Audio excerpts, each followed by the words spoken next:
Today's session is going to be about the SIE, and you can see the agenda that I posted here.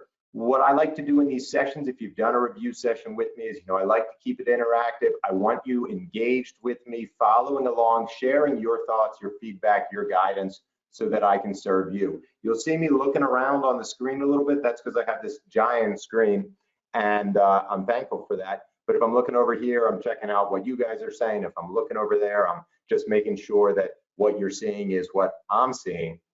And so that is what is going on today. Let me know, can you guys see that text? Is it big enough? Do you want it bigger, smaller? What are we thinking here? Can people read the agenda? All good? Excellent. Okay. So based on the feedback that I got on the registration form, we're going to go through some of the information on options, which is what people wanted to cover.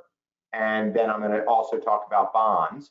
But before I do so, I want to make sure that I get a chance to, just trying to talk a little bit about the situation that we all find ourselves in and how it relates to SIE and exam prep. I'm going to start the session off actually talking with a little bit of a centering exercise, just quickly taking some deep breaths so we can focus, so we can get the most out of our session, feel calm, centered, guidance. This is a practice I like to use, and I invite you to join me in it. You don't have to, but I really would invite you to do so. It's just 3 deep breaths where we're going to breathe together and begin to feel a change in your energy. And I think this is a great tool, not just in life, but in particular when you're studying and trying to master this kind of information. Some of this stuff is hard. Some of this can feel overwhelming, both on the exam side and in the world right now. And so this is a really good tool. It's 3 deep breaths. What we're going to do is breathe in for 2 or 3 or 4 seconds, hold it at the top, and then exhale for 2 or 3 or 4 seconds. Now, many of you, I suspect, are working at home, and if that's the case, you can do it audibly as I'm going to, and it just feels better. If you're in a workplace and not able to do so, you can breathe quietly on your own, and you'll get many of the same benefits. So we're going to do it 3 times. I'll show you how it works once, then we'll do it all together. So here you go. You just breathe in for, hold at the top, let it all out. All together again, breathe in for 2, 3, 4 seconds, hold at the top, and let it out for 2, 3, or 4 seconds. One more time, all together. I'm going to join you on this one, breathing in.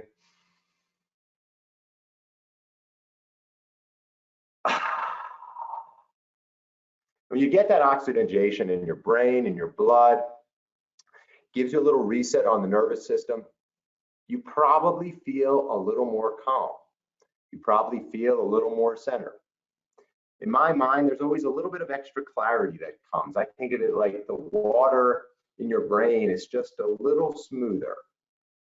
And as we now talk about the SIE content or COVID-19 and what's going on, everything just seems a little more palatable and a little more positive.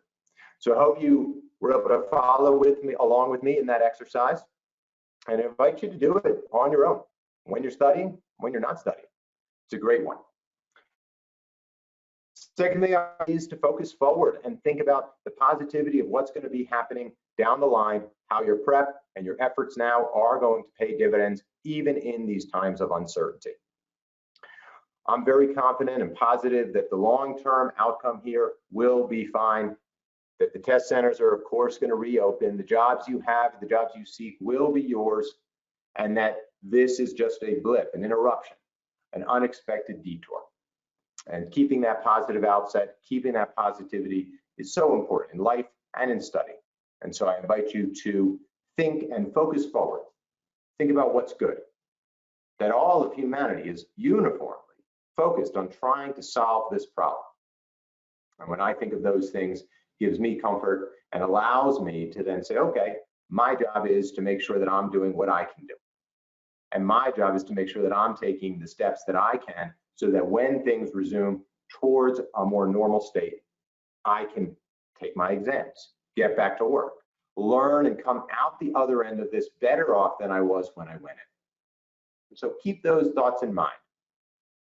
Turning our attention to the specifics with respect to what do you do as a test taker, right? What do you do as a test taker right now so that you can be ready when the test centers reopen? Now, right now, the test centers are scheduled to reopen on April 16th.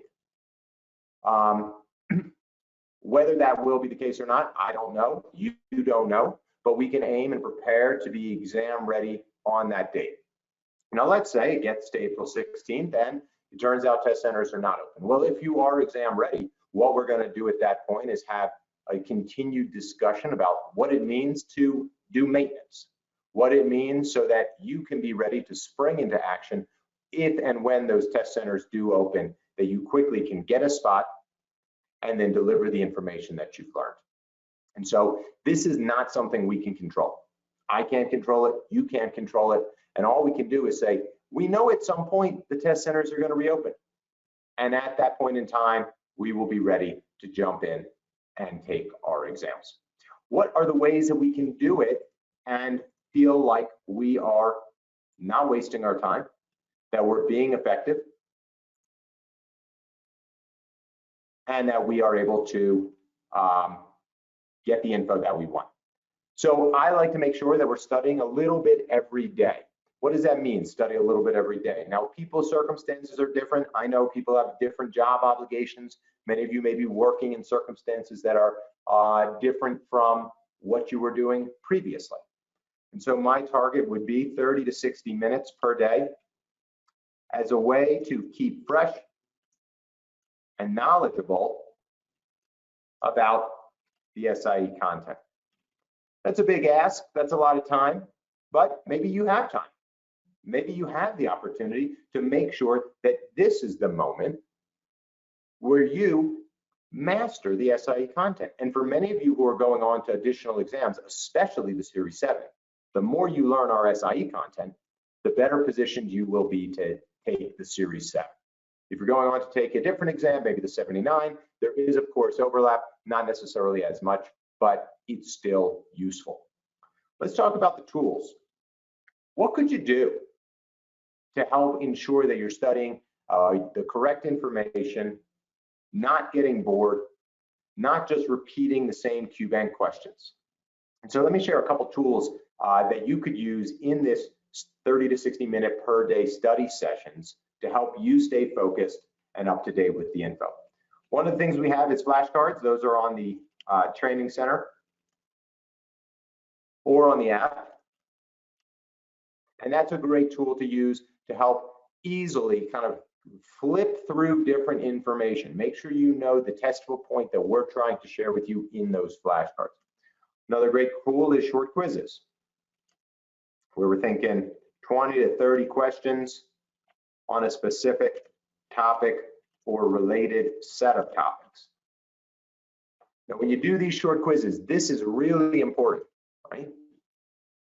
Dig deep into each question and each answer. Why is the right answer right? Why are the wrong answers wrong? What could you change? I love this one. This one I really like. What could you change in the question to make a different answer right? I love this one because this really requires you to understand not just the right answer, but that you are nimble with the information. That you could say, all right, this question, and I'm going to show you this stuff. We're going to do some of these exercises today with real questions. That you're able to not just get that one question right, but that on the peripheral, you have knowledge, you have insight, so that whatever question you actually get on the real exam, if it's right down the middle, you get it. But if it's a little on the side, you get that too. If it's a little bit above, you get that too. And this allows you to use fewer of the questions, but get more value from each question. All right, so I love this technique here. So we got the flashcards, we got the short quizzes. You can, of course, rewatch video lectures. And a great tool, if you're really feeling ready, is take a unit's slides and see if you can teach them. And then you can compare what information are you sharing with this framework versus what information did Dave share with that framework. And you can kind of see, okay, I hit most of the points Dave hit, and I added this, that, and the other thing, and that's great. And it's a real good tool because if you can teach it, you know it. So I love this as a strategy because it really helps you identify, hey, if I have to actually verbalize and articulate something about bonds or investment companies or rules and regs, then you're gonna want to make sure that you can really speak to those. What else can you do with the class slides? You can integrate the class summary, right? Most important supplement, into your class slides with your notes. I like to use a different color ink when adding points from the summary into my class slides. And so here's what I'll do. I'll say, all right, I'm going to look at this class summary unit 1. I'm going to show that to you right here.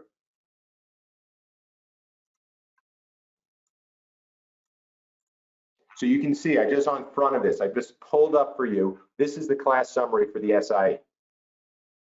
And you might say, all right, here's the unit 1, chapter 1, equity content that the Knopman team is saying, I should know these 24 points as it relates to equity securities in unit 1. Can you take these points and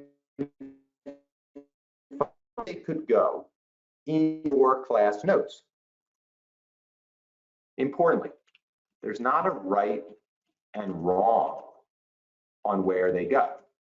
Importantly, some items in the summary may not yet be in the class slides. So you could find a point that we're saying, hey, you should know this thing, this idea, this concept. You're saying it's not in here. It's not in the lecture, right? So find a good spot for it or create a slide for it. How would you teach it? How would you explain it? And so this is another really good tool that helps you focus on the right information. This is not easy. This is hard,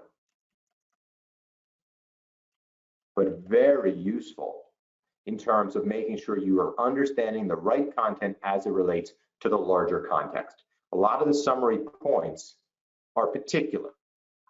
Stock dividends are not taxed when received shareholder. Find out a spot where that could fit in connection with the dividend slide, even if that point's not yet in the video lectures. Because the way that it works is we put stuff in the summary as soon as we hear and learn that that's something you could get tested on. That data then will move into the video lectures, then into the textbook, but there's a time lag. And the class summary is our most up-to-date information. So take that, integrate.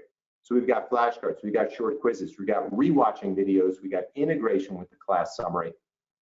And of course, last but not least, we've got our textbook where you can read, reread, or if you've already done all of that, read and take notes on the materials. This is the key thing that you are struggling with. Identify using the Q bank or your own intuition. What are the topics and concepts I have the hardest time with? And so we're going to send this document out. You're going to have these different tools available to you. I want to make sure that you felt empowered during this study time when you have an unknown amount of time before you can test, that you have a job to do. Now, got a really good question here from Amanda. Let's say I have a study calendar and I'm just getting into it or I'm halfway through it. All right, so what if I had a study calendar that still calls for me to study on a day-by-day plan? If that is your circumstance, then stick with it.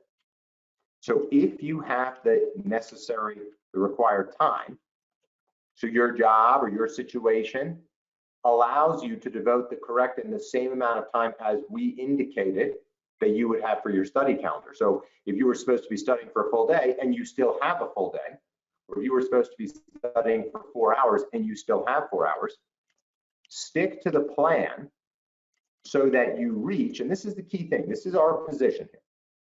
You want to reach exam readiness so that once the test centers reopen,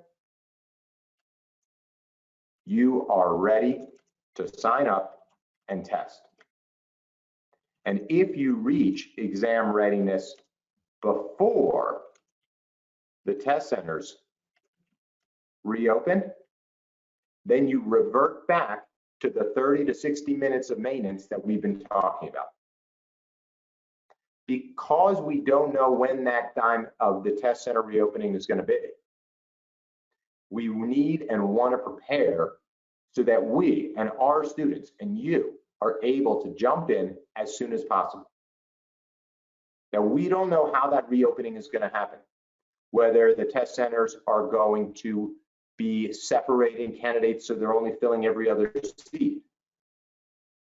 We don't know what kind of backlog the test centers are going to have and what FINRA exam availability there will be. So what I want is, as soon as they say there are slots available, I want Knopman Marks students, I want studiers like you jumping in saying, I am ready, I will take the first spot I can. He also asked a really good question. How do you know if you're exam ready?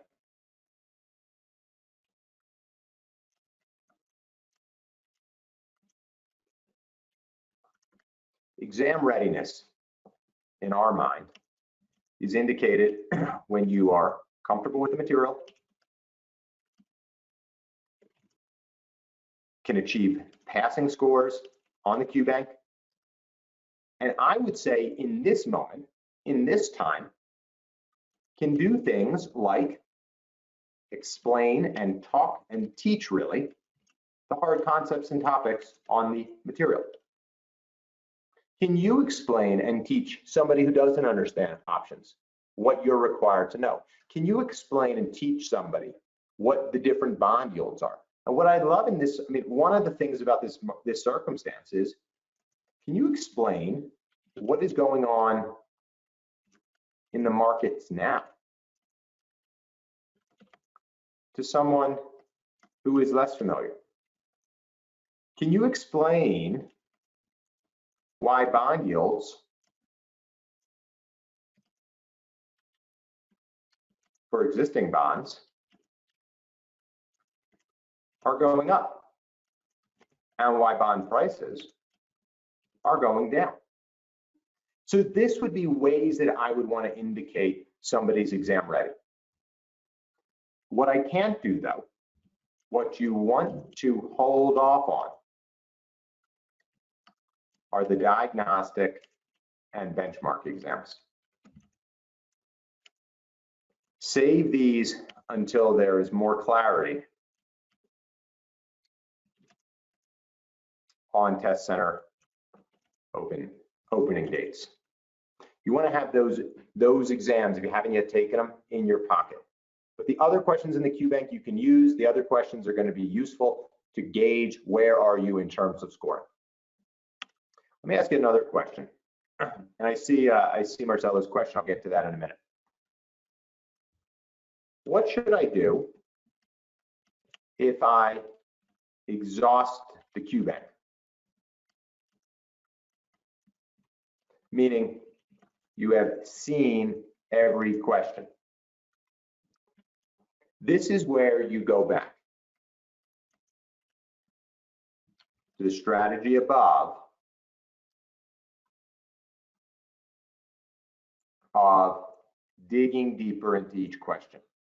So if you end up using every question, that's okay. Because what you're going to do is circle back, and you're going to have seen, thousands of questions. You're going to go back and you're going to redo the questions, but this time it's not just about did you get it right. It's not just about did you get the green check. It's did you get it right for the right reason, avoid the wrong answer for the right reason, and can you explain it? Right? Can you explain what the rationale will say or you read it? That's what you need to get to. That's the target if you're using most of the questions in the bank. And it's going to be a challenge because we've got, minimum 3 weeks before the test centers reopen, and it could be longer. So if you're doing those short quizzes, it's okay to exhaust the bank. But remember, on your next pass through, your score is not just did you pick the right answer. It's more than that. It's more than that. You only give yourself credit if you pick the right answer for the right reason. Marcelo asks, will Knopman Marks notify us as soon as test centers reopen? Will we monitoring directly with FINRA? Well, listen, we will do our best to keep all of our students informed as best we actually can. We have a website here. I'm gonna put it up here, a resource page, and I'm gonna put it on the document we're creating. So Knopman.com, COVID-19 news, that's our contingency resource center. Stay up to date here. And that is where we're going to be posting things about test centers, about our classes, frequently asked questions. So a great link with resources here for you that we will be talking about. All right. Vin asks, do we still need to sign up for the exam 3 weeks before, or if we feel ready, when can we sign up? You're not going to, we don't know how Prometric, that's the test center provider, is going to roll out their reopening process. So we don't know if they're going to say, okay, we're opening up this window when people can now sign up for the next couple weeks, or if it's going to be a knife edge and they're just going to say, hey, doors are open, sign up as you wish. So we don't know how that's going to work. Stay up to date with us here. We will, when the test centers are allowing people to schedule, I suspect we will send out a communication to all students because we want our students to know about that for sure. But the truth is we just don't know how that's going to roll out. So you're going to have to just bear with us, bear with Prometric, and try and stay as up to date as possible. My intuition is they will create a opening target date, and there'll be some time period where you'll be able to enroll and schedule prior to that. So we don't know how it's going to work, but that's how I think it's going to work.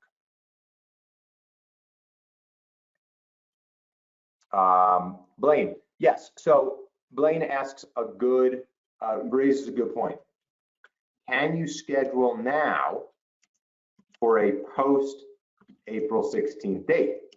The answer is yes, as of now.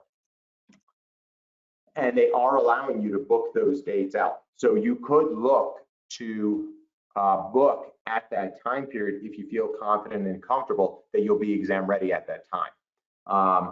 What will happen if and when those dates get rescheduled, how that will work with your particular firm is something that you'll need to discuss on an individual basis. But they are allowing you to book out those future dates, so you can do that. That's a good point. Thanks, Blair. Thanks, Haley. All right. Does anybody else have questions on logistics, on study strategy, on things of this nature before we actually jump into some content questions that I got?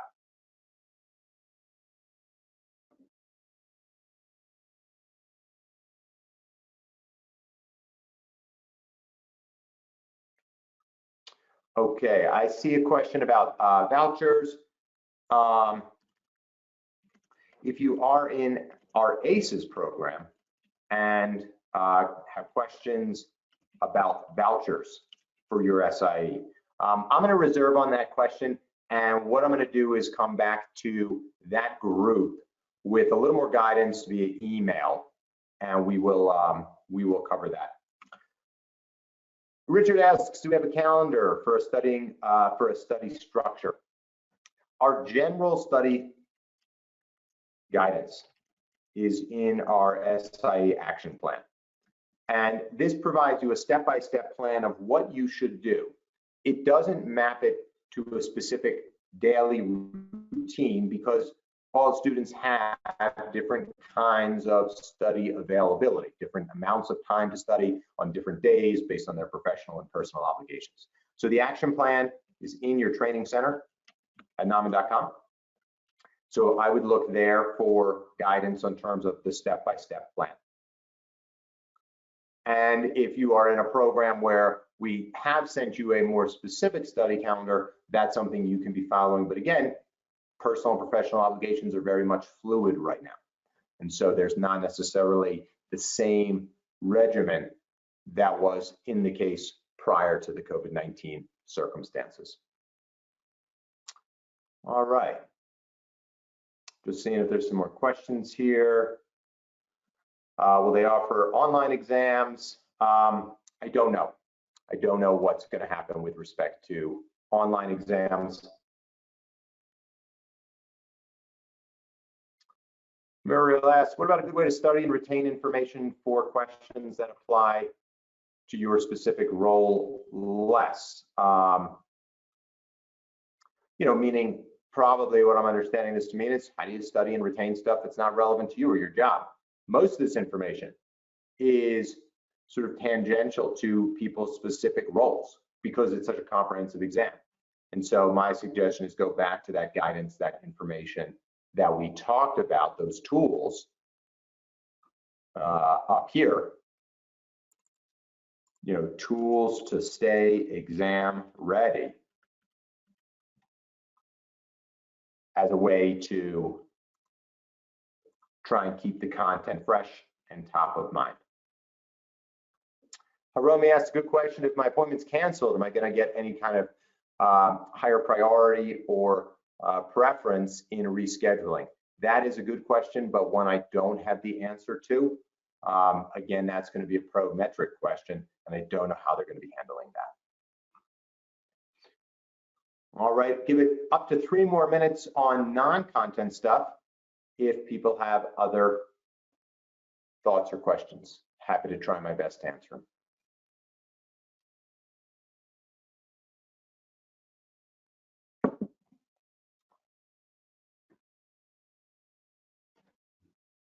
Okay, Bethany's asking about the benchmark and the diagnostic exams. So just as a general matter, let me show everybody what we're looking at here. This is the test site, test prep, Knopman.com, where you would take your exams. Remember, your benchmark and your diagnostics, we want to reserve until we know when you're going to be testing. And so from right now, you do want to hold those back. Those are preset exams. And this is a good point to kind of wrap up our overall strategy, our non-specific content discussion on. You want to hold those exams back so that you are able to take them once you know you're actually taking the test, because that is the final way we determine exam readiness. Those are going to be here in your test center where you would go to exams. And then within assessment exams, there are assessments for each chapter.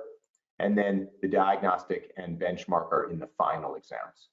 So you can take the assessment exams now, but the final exams you want to hold back until you know your test date and you know you're testing, but they're not going to be canceling you, so that you can have at minimum 3 tests, right? If you haven't taken these yet, 3 tests of brand new unknown questions.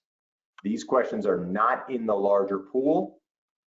These questions are not in the larger pool, and so they are going to be a unique set of 85 questions for you that you and we can use to say, all right, this person showed really good scores, they did all the work, and here they are with a fresh, brand new test hitting the marks that they want. All right, with that, final question here. Will you get a copy of these notes? Absolutely. We are building out a repository for all these review sessions where these notes that I'm sending, plus the visuals, plus this recording of this screen is going to all be available to you and your colleagues, so that if somebody misses it, they can go back and watch this information. So 100%, we will be sending these out once the sessions are over, including a link to rewatch any of it if that is something that you would be interested in doing. Okay, so that leaves us with a half of an hour to go through some of the questions that people sent in that they would like to hear about and learn about.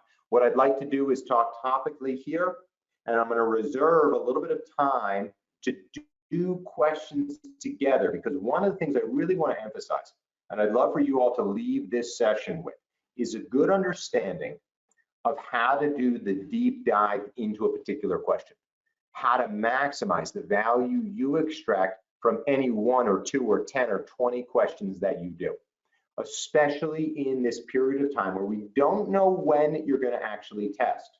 Or maybe you were exam ready and you need to do maintenance for 1 or 2 or 3 weeks. How are you going to do that using the resources? Well, I gave you a bunch. The Q&A one I think is maybe the most powerful, and so I want to make sure that you understand what that is.